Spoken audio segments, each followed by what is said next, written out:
Aqui com vocês e nós vamos compartilhar aqui o nosso primeiro momento aqui fazendo reflexões, pequenos comentários de maneira simples, objetiva, que não a minha voz, mas a palavra do Senhor venha alimentar a tua alma e o teu coração. Isso é que é importante, isso é salutar, isso que nos mantém vivos diante de um mundo tão adverso e cheio de lutas. Eu quero compartilhar aqui Isaías capítulo 6, só o versículo 1. No ano da morte do rei Uzias, eu vi o Senhor assentado sobre um alto e sublime trono, e as suas abas de suas vestes enchiam o templo. É interessante entender que no ano da morte do rei Uzias, veja que o versículo do capítulo 6 de Isaías, que nós conhecemos dentro da questão teológica, é o chamado profético de Isaías, poderia ser o início do livro, poderia ser o primeiro capítulo na sua organização, na sua ordem cronológica e literária. Mas é interessante, no ano da morte do rei Uzias, eu vi o Senhor.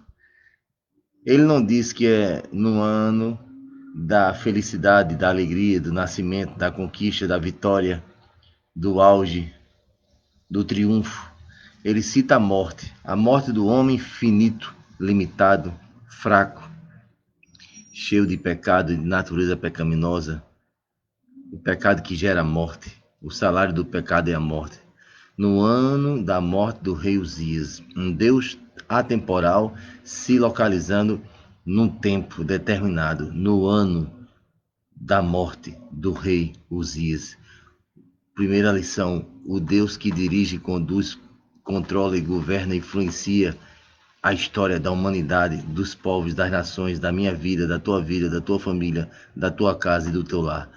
Um Deus empírico que se importa com a realidade e ele governa, ele interfere, ele dirige, ele toma as decisões, ele conduz a história da humanidade, de todas as pessoas, em todas as épocas, de todos os tempos.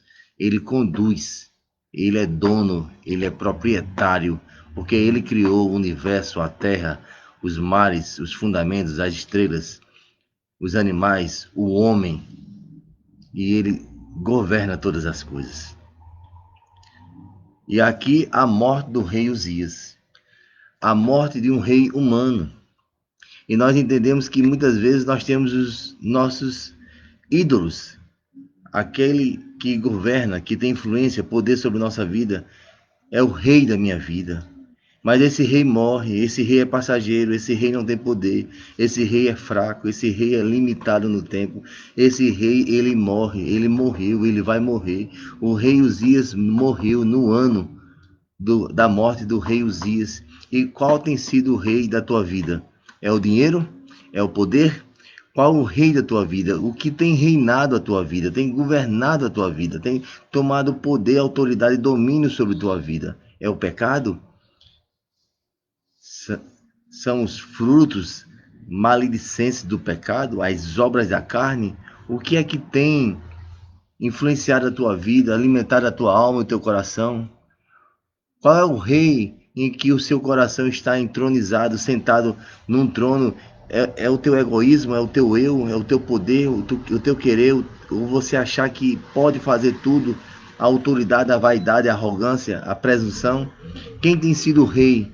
O rei Uzias morreu, e todo rei que não seja Jesus Cristo na tua vida, governando a tua casa, o teu lar, o novo nascimento, causando transformação na tua vida espiritual, esse rei, ele vai cair, porque a tua casa está colocada num monte de areia, que é um rei abstrato, psicológico, financeiro, monetário, de vaidade, de poder, de ganância, de ambição, de conquista, tudo isso passa e não tem valor nenhum. No ano da morte do rei Uzias, eu vi o Senhor assentado sobre um alto e sublime trono.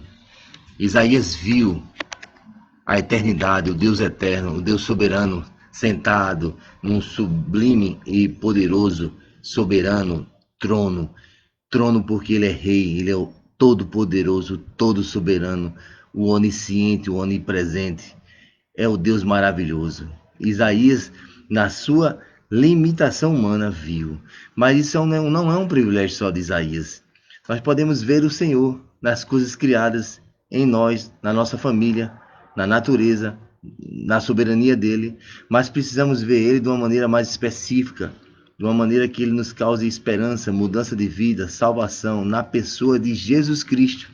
Você precisa ver Jesus, você precisa encontrar Jesus, você precisa abraçar Jesus, você precisa abrir seu coração para Jesus, ver Jesus e ele lhe ver e ele ceiar na sua casa, habitar no seu lar e causar grandes transformações, porque só ele pode fazer isso com o seu poder, com a sua majestade, com a sua soberania, porque ele é rei, ele é salvador, ele é Senhor e libertador da minha vida e da tua vida. Pense nisso. O rei Uzias, no ano da sua morte, rei Uzias, um rei que morreu, em contraste com o Deus, o rei todo soberano, que criou todas as coisas e é eterno, e ele participa da nossa vida. E aqui diz: e as abas de suas vestes enchiam o templo. Deus, além de governar o universo, a terra, a minha vida, as nações, ele governa a igreja, o templo, a igreja dele, edificada na pessoa de Cristo. A igreja é de Cristo. A igreja tem que olhar para Cristo, ouvir Cristo, seguir os seus passos, obedecer seus mandamentos, a Bíblia, as Escrituras Sagradas.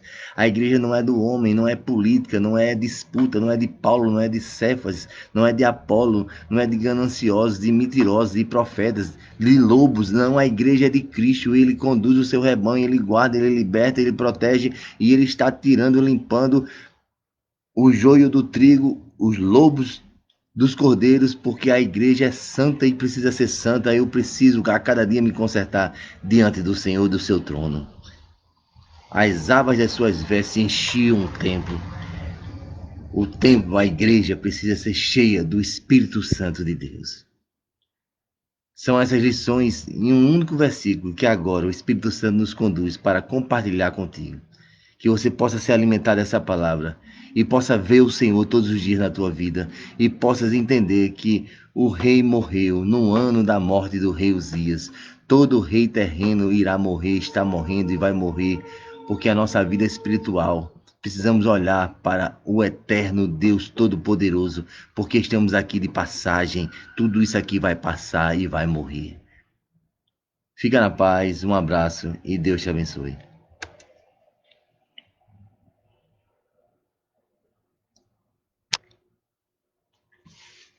Deixa eu ver se deu certo, Caleb. Falei bem, Caleb? Falei bem, Caleb? É? Tu ouviu isso que eu falei, Caleb?